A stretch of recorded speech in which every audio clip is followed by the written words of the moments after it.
बहुत पुराने समय की बात है। राजपूताना के एक शहर में एक राजा रहता था जो बहुत दयालु और न्यायप्रिय था। उसके राज में लोग बहुत खुश थे। शेर और बकरी एक साथ पानी पीते थे। हर तरफ शांति थी। राजा का एक ही बेटा था जिसका नाम राजकुमार था। वह बहुत समझदार, नेक और हर काम में माहिर था। पर बहुत ज्यादा लाड प्यार ने उसे जिद्दी बना दिया था। जिस चीज को पाने की ठान लेता, उसे पाकर ही दम लेता। एक दिन राजकुमार शिकार से लौट रहा था। सैनिक और दूसरे शिकारी पीछे रह गए थे। राजकुमार घोड़े पर सवार होकर बहुत आगे निकल आया। उसे बहुत प्यास लगी थी। उसने चारों तरफ देखा तो पता चला कि यह धोबियों का मोहल्ला था। हर जगह कपड़े धोए और सुखाए जा रहे थे। अचानक राजकुमार की नजर एक घर पर पड़ी। छत पर एक लड़की अपने बाल सुखा रही थी। राजकुमार उसे देखता ही रह गया। उसने इतनी खूबसूरत लड़की पहले कभी नहीं देखी थी। ऐसा लग रहा था मानो उसके काले लंबे बालों के बीच चांद जैसा चेहरा चमक रहा हो। लड़की की नजर भी राजकुमार पर पड़ी और वह तुरंत दुपट्टे से खुद को ढककर नीचे उतर गई। राजकुमार जैसे होश में आया। इतने में उसके साथी और नौकर भी वहां आ गए और राजकुमार को मजबूरन महल वापस आना पड़ा। उसकी आंखों से वह सुंदर सूरत हट नहीं रही थी। उसने अपने खास नौकरों को भेजकर पता करवाया तो मालूम हुआ कि वह एक धोबी का घर था और वह धोबी की लड़की थी। राजकुमार जिद और गुस्से से बिस्तर पर पड़ गया कि वह उसी लड़की से शादी करेगा वरना अपनी जान दे देगा। 3 हफ्ते बीत गए। राजा को यह बात पता चली तो वह सोच में पड़ गया। वो राजकुमार की जिद से वाकिफ था। उसने गांव के मुखिया को बुलाकर सलाह ली। मुखिया बहुत अक्लमंद, वफादार और अनुभवी आदमी था। उसने सलाह दी, इस समय उसे रोकना ठीक नहीं। आप राजकुमार को मनमानी करने दीजिए। जवानी की जिद है। 2 दिन धोबी की बेटी के साथ रहेंगे तो अक्ल ठिकाने आ जाएगी। फिर आप शौक से किसी राजकुमारी से शादी करवाइएगा। वैसे भी राजाओं की तो कई रानियां होती हैं, यह भी एक कोने में पड़ी रहेगी। राजा को यह बात समझ आ गई। उसने राजकुमार को बुलाया और कहा, हम तुम्हारी जिद और इच्छा को देखते हुए तुम्हें इजाजत देते हैं। तुम उस लड़की से शादी कर सकते हो। राजा ने धोबी और उसकी पत्नी को बुलवाया। वे डरते कांपते आए, सोच रहे थे कि ना जाने क्या गलती हो गई है कि राजकुमार ने उन्हें बुलाया है। राजकुमार ने उनसे कहा, हम तुम्हारी बेटी से शादी करना चाहते हैं, तुरंत तैयारी करो। राजकुमार ने सोचा था कि धोबी और धोबिन खुशी से समा नहीं पाएंगे और राजकुमार के पैर पकड़ लेंगे कि उन्होंने उन्हें इतना सम्मान दिया। पर ऐसा कुछ नहीं हुआ। इसके बजाय वे दोनों सोच में पड़ गए। फिर बोले, राजकुमार, यह तो हमारी खुशनसीबी है कि आपने ऐसा इरादा किया, लेकिन हम अपनी बेटी से पूछकर जवाब देंगे। राजकुमार ने यह सुना तो उसे बड़ा गुस्सा आया कि एक तो वह इस धोबी का सम्मान कर रहा है, इस गरीब की बेटी से शादी कर रहा है, और यह उसके राज्य का मामूली धोबी कह रहा है कि बेटी से पूछकर बताएगा। लेकिन उसके दिल का मामला था, उसे उस लड़की से प्यार हो गया था, इसलिए धोबी की बात बर्दाश्त कर गया। उसने धोबी से साफ कह दिया, हमें इनकार सुनने की आदत नहीं है। इनकार करने पर मैं तुम्हारे पूरे खानदान को जेल में डाल दूंगा। वे दोनों, धोबी और उसकी पत्नी, जैसे डरते कांपते आए थे वैसे ही चले गए। घर पहुंचकर उन्होंने अपनी लड़की से कहा, राजकुमार तुमसे शादी करना चाहते हैं। अगर तुमने मना किया तो हम जान से हाथ धो बैठेंगे। लड़की कहने लगी, ठीक है, मैं राजी हूं, लेकिन राजकुमार से कहिएगा कि मेरी 4 शर्तें हैं। खुद आकर सुन ले। अगर मंजूर हो तो बारात लेकर आ जाए। अगले दिन धोबी राजकुमार के महल गया और लड़की का संदेश पहुंचा दिया। उसके मन में डर था कि कहीं राजकुमार गुस्से में आकर उसका सिर धड़ से अलग ना कर दे। धोबी की बेटी और इतनी हिम्मत की राजकुमार के सामने शर्तें रखे। राजकुमार पहले तो यह सुनकर बहुत गुस्सा आया।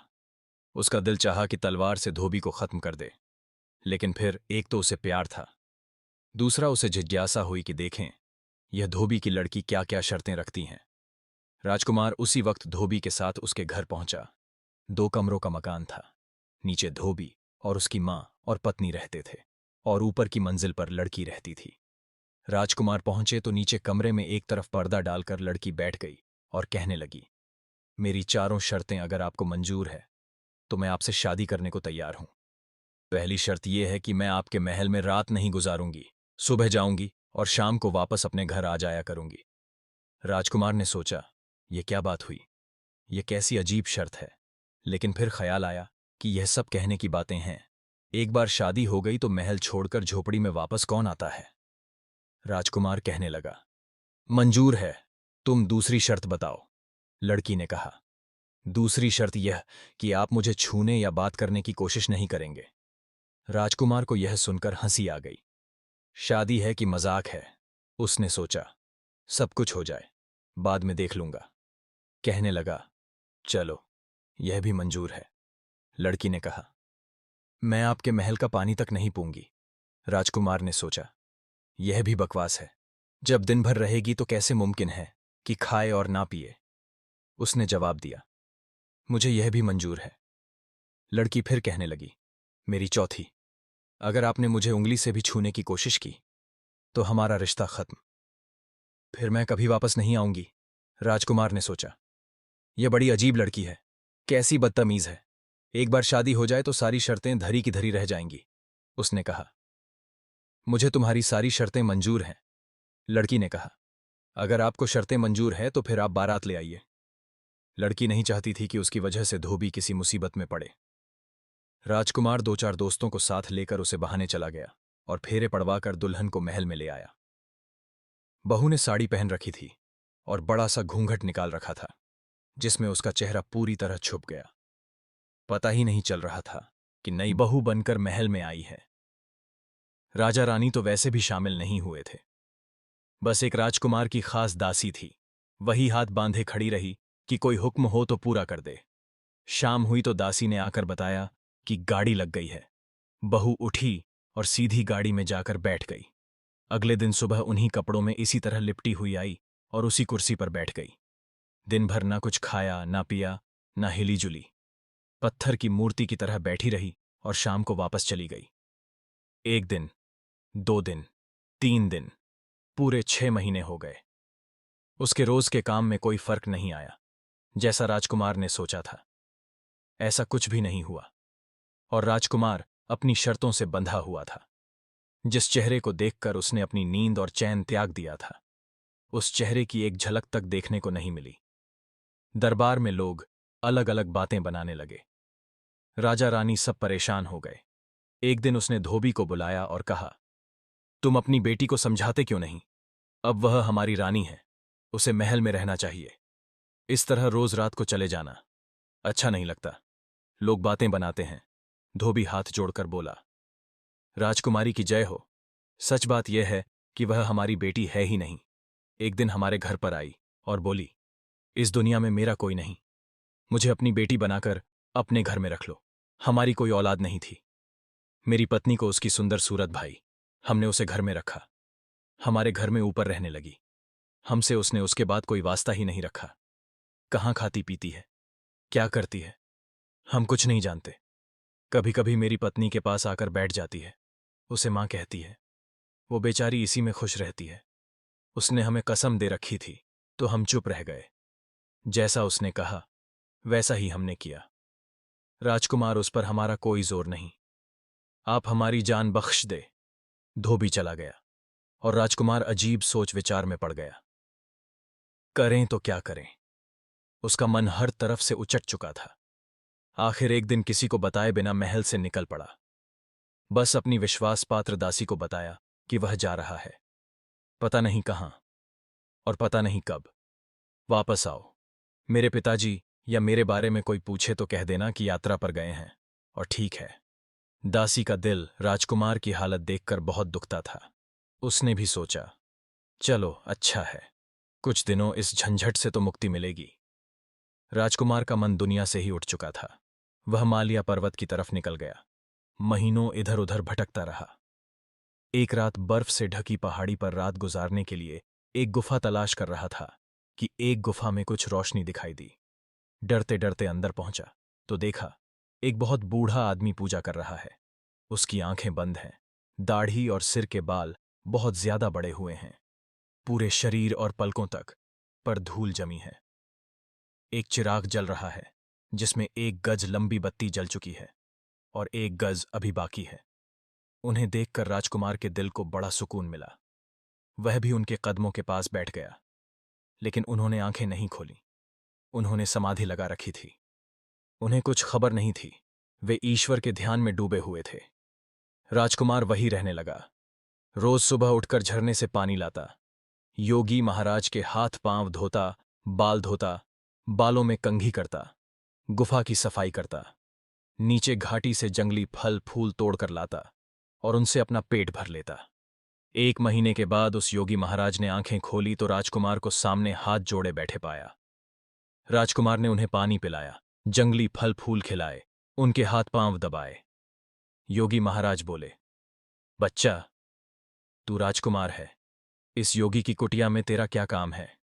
राजकुमार यह सुनकर बोला, महाराज, आप जानते हैं कि मैं राजा का बेटा हूं, तो यह भी जानते होंगे कि मैं क्यों और किस लिए मारा मारा फिर रहा हूं। मेरे माता पिता मेरे लिए परेशान होंगे, पर मेरा वापस जाने का मन नहीं चाहता। वो महाराज बोले, बच्चा, योगियों से कुछ छुपा नहीं। तूने बड़ी गलती की जो उस लड़की से शादी की, पर तूने हमारी इतने दिन सेवा की है तो हम तुझे खाली हाथ नहीं भेजेंगे। ले, यह रख ले। तू सबको देख सकेगा, लेकिन तुझे कोई नहीं देख पाएगा। घर जा। घर जाए तो तू यह राख माथे पर लगाकर उसके साथ चले जाना। तुझे आप यह पता चल जाएगा कि वह कौन है और उसकी क्या मजबूरी है। हमारी दुआएं तेरे साथ हैं, तेरे मन की मुराद जरूर पूरी होगी। उस योगी महाराज ने अपने चिराग की जली हुई बत्ती की राख उसे दी, जिसे राजकुमार ने संभालकर कपड़े में बांध कर रख लिया और योगी को अलविदा कहकर चल दिया। कई दिन का सफर तय करने के बाद वापस महल में पहुंचा तो इस हाल में कि कपड़े फट गए थे, पांव में छाले पड़ गए थे और बहुत दुबला और कमजोर हो गया था। कमरे में धोबी की लड़की उसी तरह उन्हीं कपड़ों में कुर्सी पर बैठी थी। दासी राजकुमार को देखकर बहुत खुश हुई, कहने लगी, राजकुमार कहाँ चले गए थे और यह क्या हाल बना लिया है? राजा और रानी भी लगातार आपके बारे में पूछते रहते हैं। मैं यही कह देती कि आप यात्रा पर गए हैं। और ठीक है। आज राजकुमार बहुत खुश था। उसने गर्म पानी से स्नान किया, बाल कटवाए और पेट भरकर खाना खाया। उसने दासी से पूछा, क्या यह मेरे पीछे भी रोज इसी तरह आती थी? दासी ने बताया कि उसके नियम में कोई फर्क नहीं आया था, वो रोज उसी तरह आती थी। राजकुमार ने कहा, मैं बहुत थका हुआ हूं, अब सोऊंगा, लेकिन शाम को जब यह घर जाने लगे तो मुझे जगा देना। शाम को जब धोबी की लड़की के जाने का वक्त हुआ तो उस दासी ने राजकुमार को जगा दिया। राजकुमार ने झट माथे पर साधु महाराज की दी हुई राख लगा ली और उसके साथ हो लिया। अगले दिन सुबह सुबह राजकुमार वापस आए और दासी से बोला, आज मैं उसी कमरे में सोऊंगा। जब वह धोबी की लड़की आकर बैठ जाए तो तुम आकर मुझे जगाना और मुझसे पूछना कि दिन चढ़ गया है। मैं उठता क्यों नहीं हूं? मैं जो ना बताना चाहूं उसे भी जिद करके पूछना। दासी समझदार थी, समझ गई कि राजकुमार का क्या मतलब है। जब धोबी की लड़की आकर अपनी कुर्सी पर बैठ गई तो दासी ने आकर राजकुमार को जगाना शुरू किया। राजकुमार पहले तो जागा नहीं। जब जागा तो दासी को डांटने लगा, क्या मुसीबत आ गई है? क्यों जगा दिया मुझे? मैं इतना अच्छा ख्वाब देख रहा था, मेरा ख्वाब तोड़ दिया तुमने। दासी खुशामद करने लगी, राजकुमार बताइए। पहले तो राजकुमार उसे टालता रहा, फिर बोला, अच्छा, अब तू इतनी जिद कर रही है तो बता देता हूं। मैंने सपने में देखा कि कल रात जब यह धोबी की लड़की उठकर यहां से गई तो मैं भी इसके साथ साथ चला। ये गाड़ी में बैठी तो मैं भी साथ बैठ गया। सच थोड़ी? ख्वाब में। मैं तो ख्वाब में इसके साथ गया था। दासी ने फिर पूछा, अच्छा, तो फिर क्या हुआ? राजकुमार कहने लगा, फिर क्या हुआ? मैं जोर जोर से घोड़ा गाड़ी हिला रहा था और यह गाड़ीवान को डांट रही थी कि आज यह कैसे गाड़ी चला रहे हो। गाड़ीवान बेचारा बोला, राजकुमारी, मैं तो रोज ऐसे ही चलाता हूं। खैर, जैसे धोबी का घर आ गया। यह धोबी की लड़की, धोबी धोबन के पास तो नहीं, सीधे चढ़कर ऊपर पहुंच गई। मैं इसके साथ कमरे में आ गया। क्या सजा हुआ कमरा था! लगता ही नहीं था कि यह धोबी का घर है। सोने चांदी का कालीन बिछा हुआ था, सोने चांदी की कुर्सी रखी थी।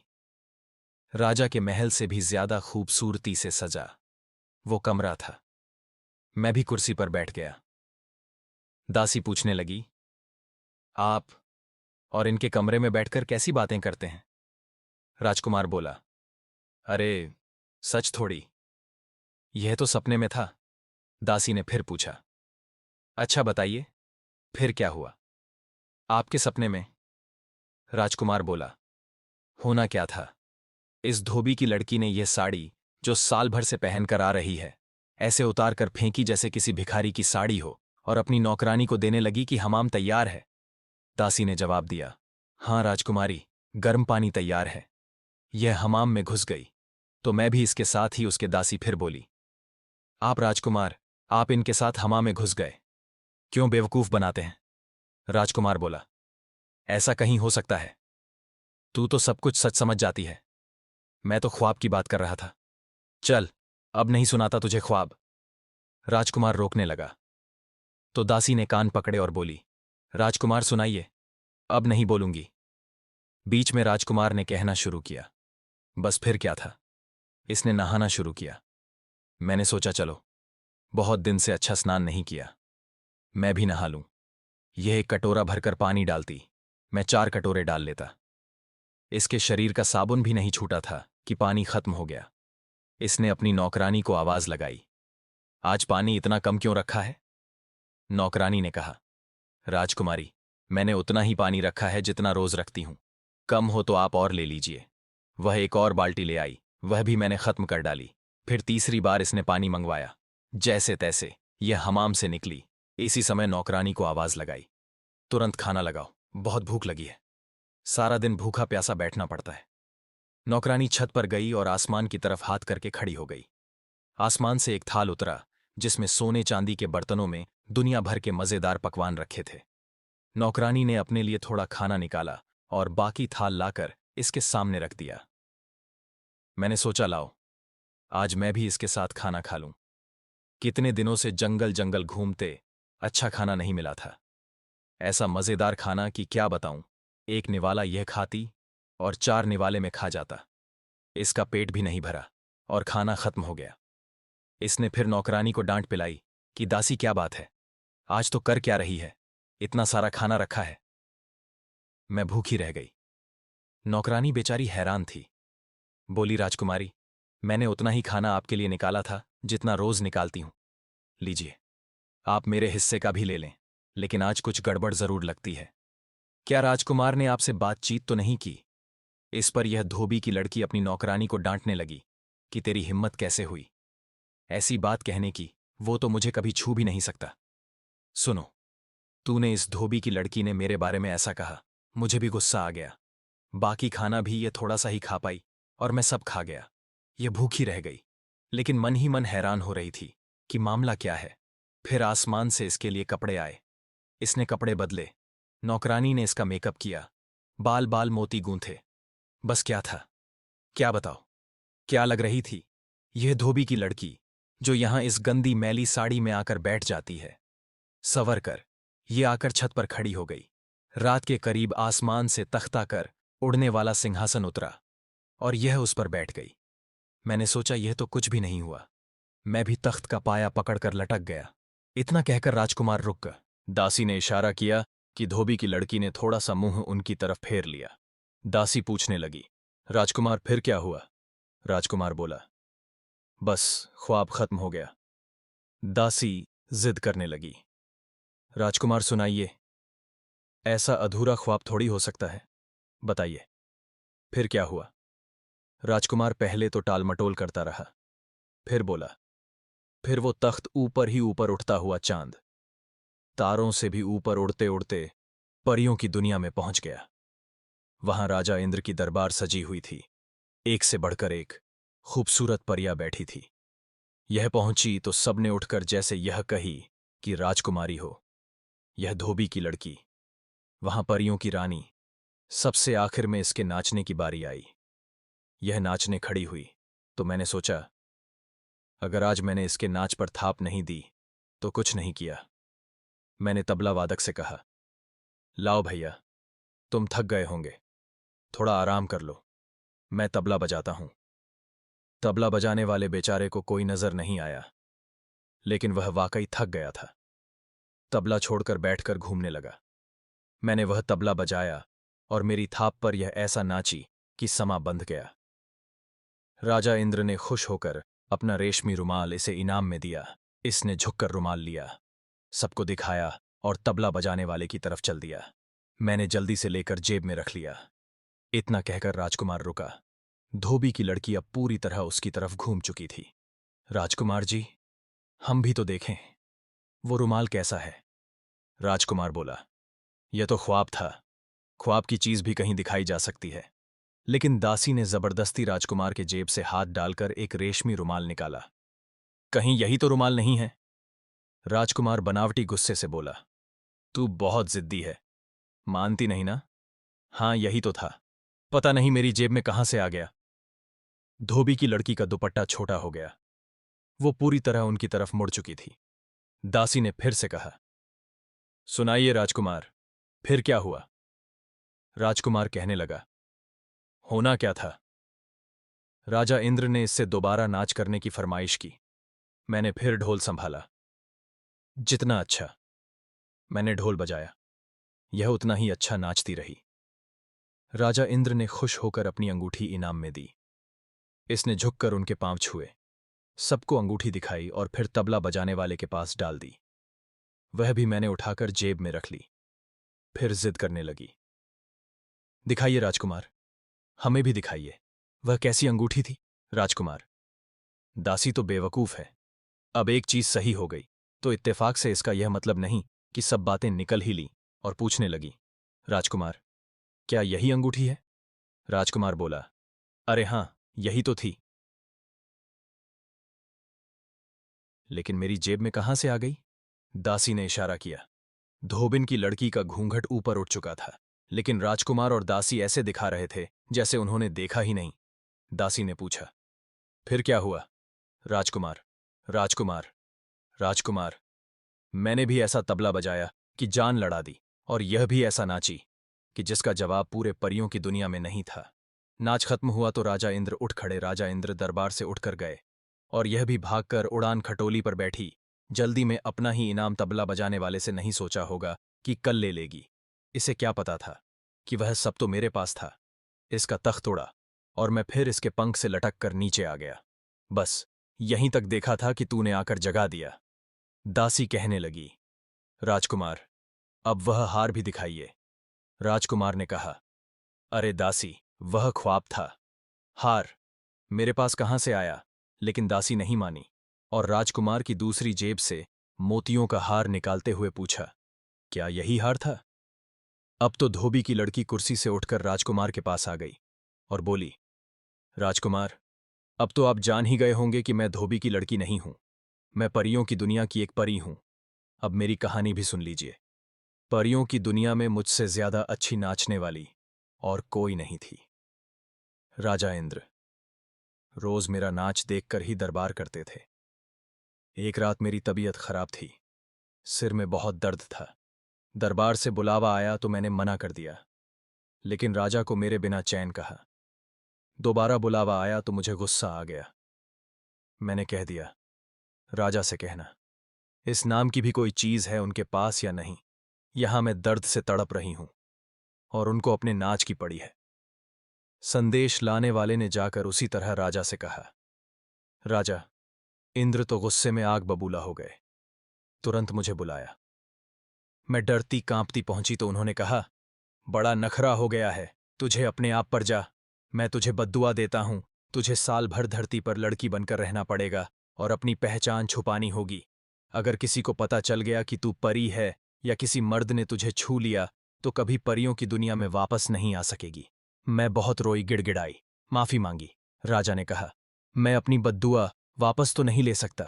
हां, इतना जरूर है, तुझे रोज रात को तख्त भेजकर परियों की दुनिया में वापस बुला लिया करूंगा, लेकिन साल तुझे धरती पर ही काटना पड़ेगा। मेरे पंख नोच लिए गए और मुझे धरती पर फेंक दिया गया। मेरे साथ मेरी दासी को भी धरती पर आना पड़ा। मैंने अपने लिए धोबी का घर पसंद किया और धोबी की लड़की बनकर रहने लगी ताकि किसी को मुझ पर शक ना हो। लेकिन मेरी किस्मत में आपकी सेवा करना लिखा था। कल मेरी सजा का 1 साल पूरा होने वाला था। मुझे मेरे पंख वापस मिल जाते और मैं वापस परियों की दुनिया में चली जाती। आपको मेरी असलियत कभी पता ना चलती। आप यही समझते कि मैंने बेवफाई की और भाग गई। लेकिन सब खत्म हो गया। अब आप ही मेरे मालिक हैं और मैं आपकी नौकरानी। राजकुमार ने उस लड़की की यह हैरान कर देने वाली कहानी सुनी और फिर अपनी दुल्हन को लेकर राजा और रानी के पास गया और सारी कहानी सुनाई। राजा को जब पता चला कि उनकी बहू धोबी की लड़की नहीं बल्कि इंद्रलोक की अप्सरा है, तो उनकी खुशी का कोई ठिकाना नहीं रहा। उन्होंने धूमधाम से बेटे की शादी फिर से की और खूब खुशियां मनाई।